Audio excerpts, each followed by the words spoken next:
Hi, this is Philip from Normandy, and I'm talking here to Rob on Front Row Live.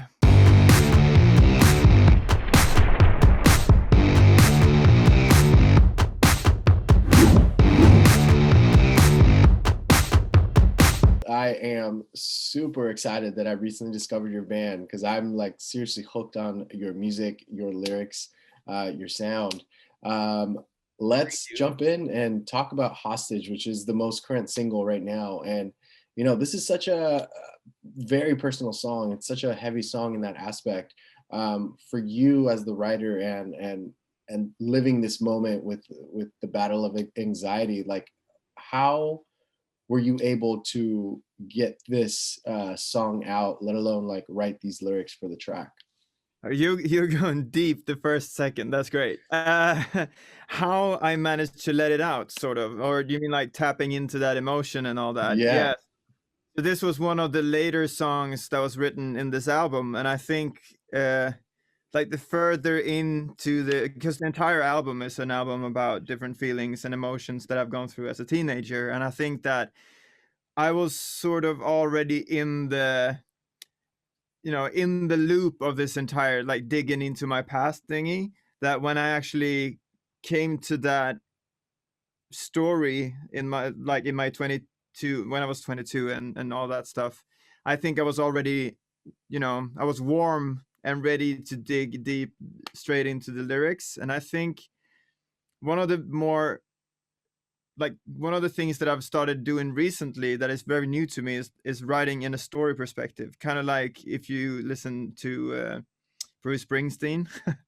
I mean, he's a weird reference to have for me, but his way of writing is very much storyline, and Hostage is that way. So like the verses are basically painting a picture of a physical meeting, but it's actually gonna be interpreted as a conversation that you have inside your own head. So it's, yeah, for me it was, I don't know. As far Like, as having that conversation with you inside your head and being able to put it to paper, and then on top of it, being able to release it in the form of a song, I feel like that's a challenge in itself. So, what was yeah. that process like for you going from that thought in your head to Mm. what we listen to today?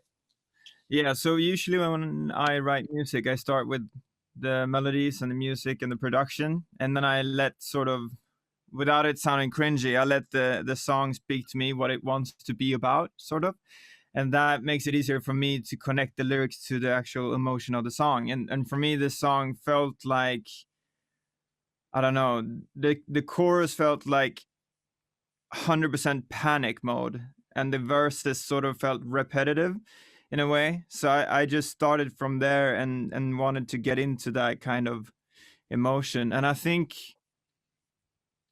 to be real honest, I think I didn't know what I was writing about until maybe mid song. Like from the beginning, from the get go, it was just a story about sort of being stuck in emotion and like doing the same thing every day and every hour of your life. And then the actual depression came to thought. I started thinking about that period in my life, and I was like, yeah, maybe I should actually go that deep with this song. And it wasn't that easy.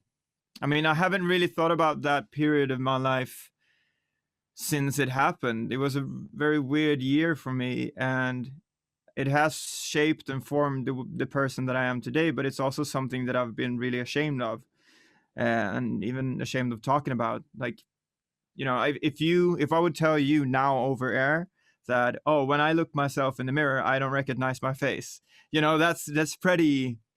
It's pretty weird.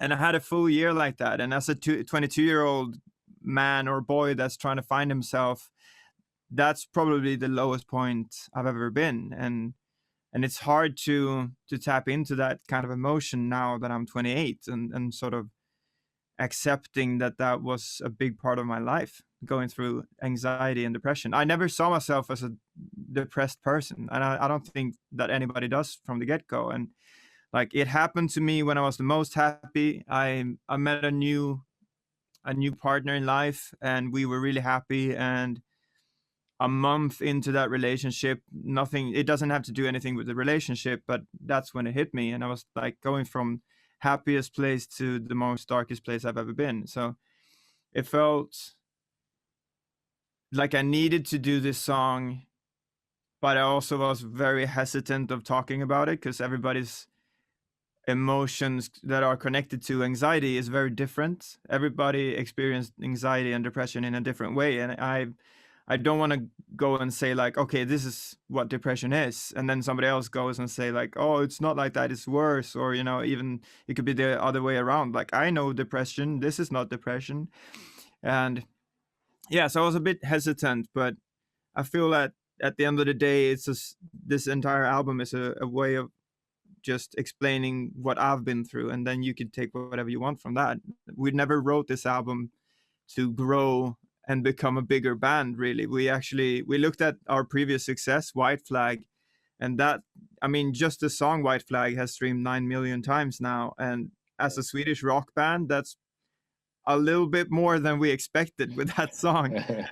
To follow up that album, it just felt like an impossible task. So we decided to do something different instead of trying to beat that album streaming wise. So we tried to do something more personal. And honestly, from the day one, I've had the mentality that if I can just tell these stories and nobody, if you're not able to connect with it and you don't like it, then that's fine. Because I think that I needed to write this album for myself in a way, to Right. sort of, to leave it in the past, but also like, you know, go through that as a mature mind. Right, right, right. And you know, that's the thing with the third record also, that I feel like the first and the third records are the most difficult, because the first you're trying to give you're trying to gain audience, but you're trying to give them an Yeah. identity of who the band is. And then, you know, you have success with first and second, and then the third you're trying to show them that something's better.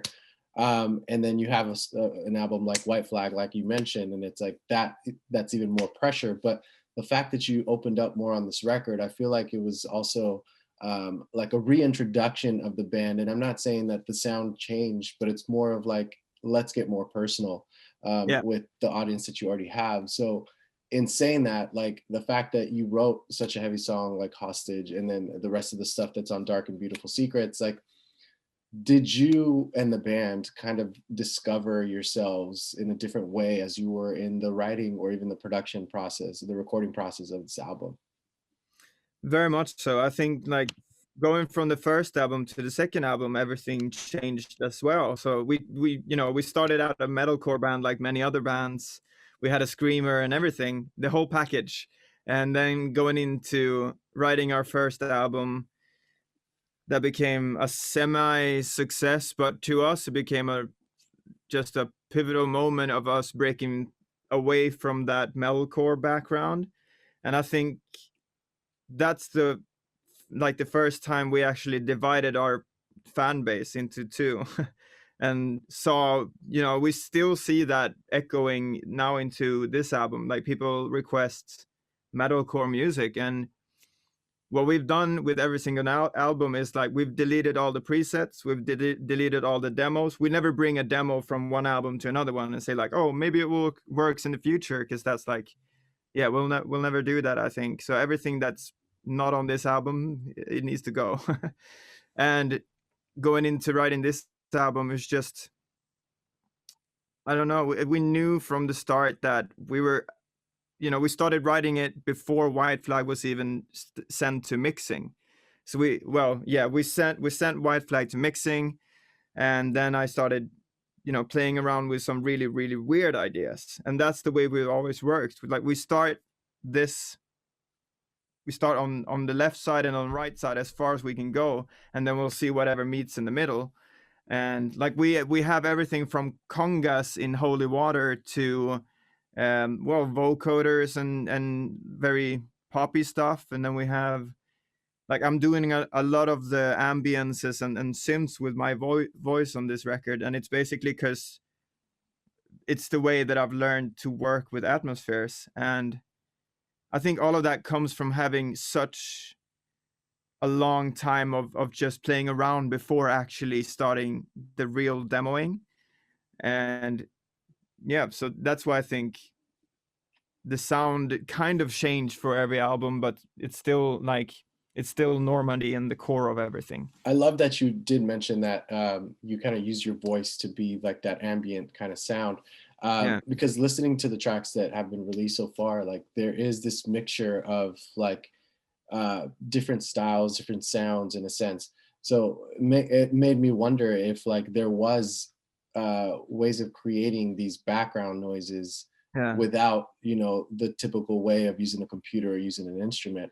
Yeah. So as you mentioned, your voice, was your voice the most unique way to kind of record something, a sound for this album, or did you try something differently? Oh, we've tried everything. Really everything. We've like everything apart from farting into the mic. We've done that before, but it hasn't ended up in a finished product. But yeah, everything from like in Babylon, we I'm like coughing into the mic and like Mm. breathing and stuff like that, and that became a percussion loop. And with like shouts and reversed vocals, and I'm singing a bit of opera in I think it must be Babylon in the bridge section. There's like a vocal sample. I can see if I can bring it up and like play it in. That could be really cool. I have all the stems here in my computer. Yeah, here. So it's like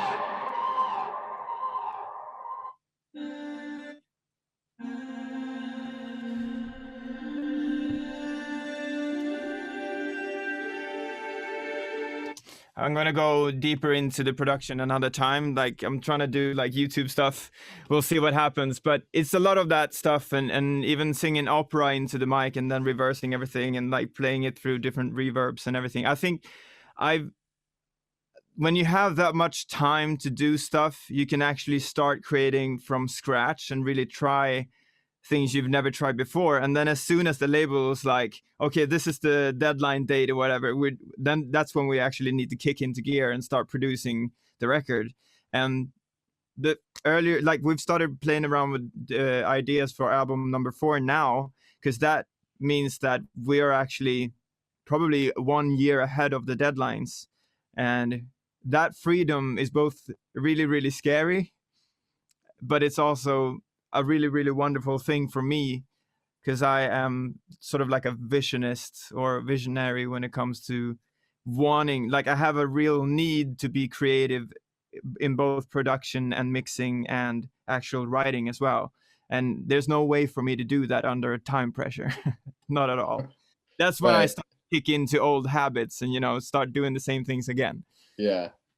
And I feel like, I mean, you guys self-produced this record also, right? Yeah, and it's the first time we actually mixed the record as well. So I mixed the record Wow. and I'm really happy with that product. I'm really, really, really happy with it. I mean, that's great that, you know, one, you had the time, but I feel like if you had worked with another producer or with a producer outside of the band, I feel like these experiments that you did for this record probably would not have resonated the same. Um, Yeah. but like how, you know, as while you guys are self-producing this album, how do you guys differentiate from the producer of the band at the time to a member of the band at the time when you're recording your stuff? We don't. That's the issue here.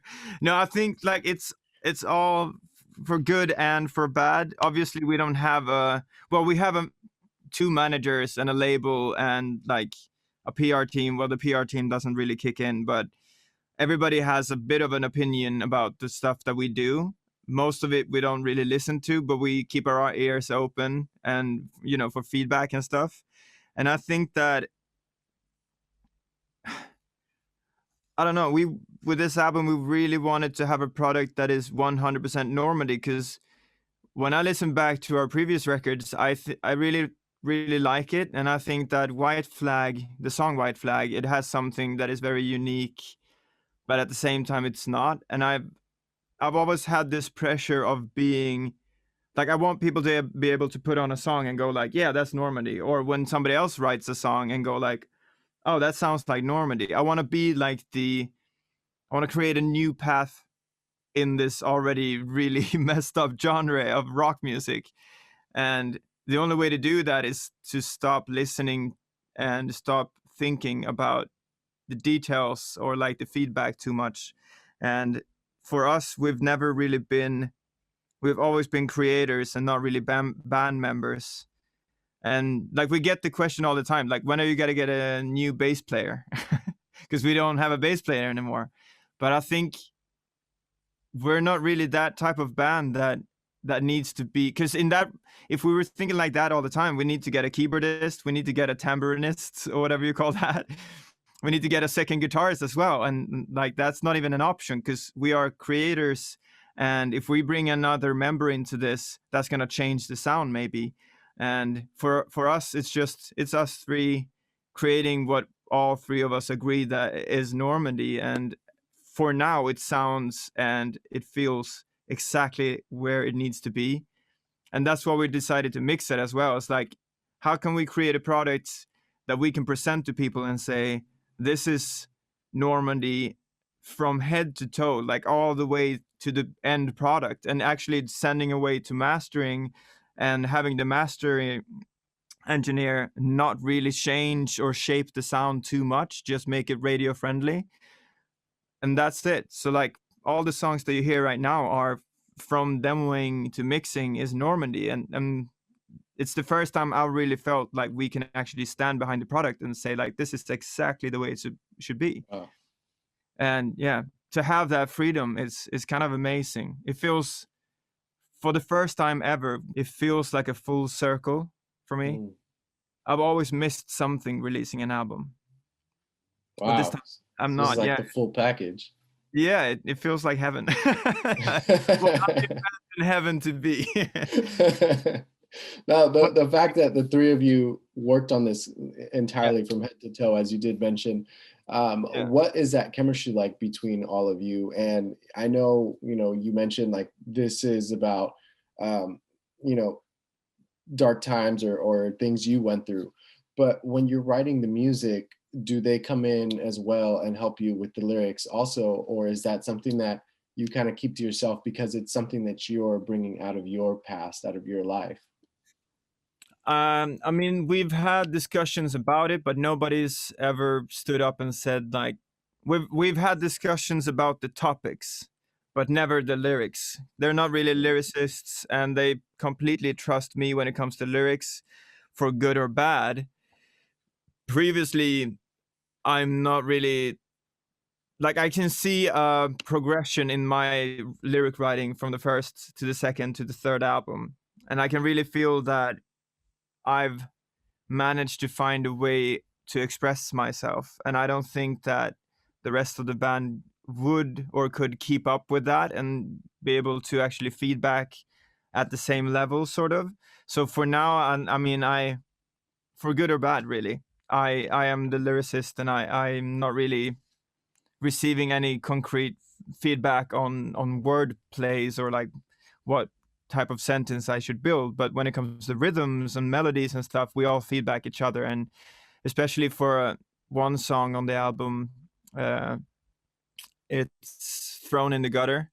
And that song had a really hard time finding like the peak moment of that chorus. And I always thought it was there, but the rest of the guys didn't. So they pushed me to keep trying. So in that way, I'm always open to feedback in that regard. But yeah, lyrics, no, never happened, I think. Yeah, I know that me and Håkan, our guitarist, we wrote the lyrics for the bridge. Sorry, for the bridge and the pre-choruses in Holy Water.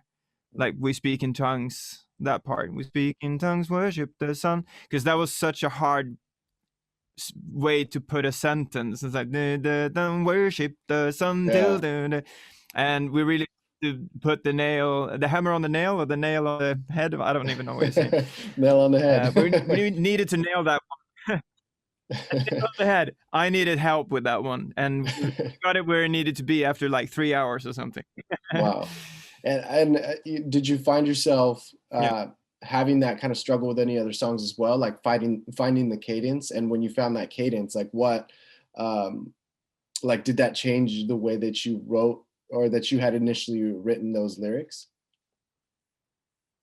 Not lyric wise, but I know that Atmosphere was the longest, like it was the first song to be sort of created in its womb, but then it was also the one of the last, probably the last song to be finished, because it was to beginning, like from the beginning was supposed to be a song that was sort of like 1.5 minute long, a verse and a pre and a verse and a pre and then an outro, so more like a, I don't know, a hipster half, what do you call it, interlude ish, you know what I mean? But we felt like it was supposed to be longer, but we didn't want to just, you know, extend this for the sake of having a longer song. And it needed a chorus, and I think I tried over 10 different choruses on that song, both melody wise and lyric wise, and I finally found it. But that was Yeah. the hardest song to finish. When you look at the album as a whole, what do you feel was the biggest challenge for all of you to finalize this record?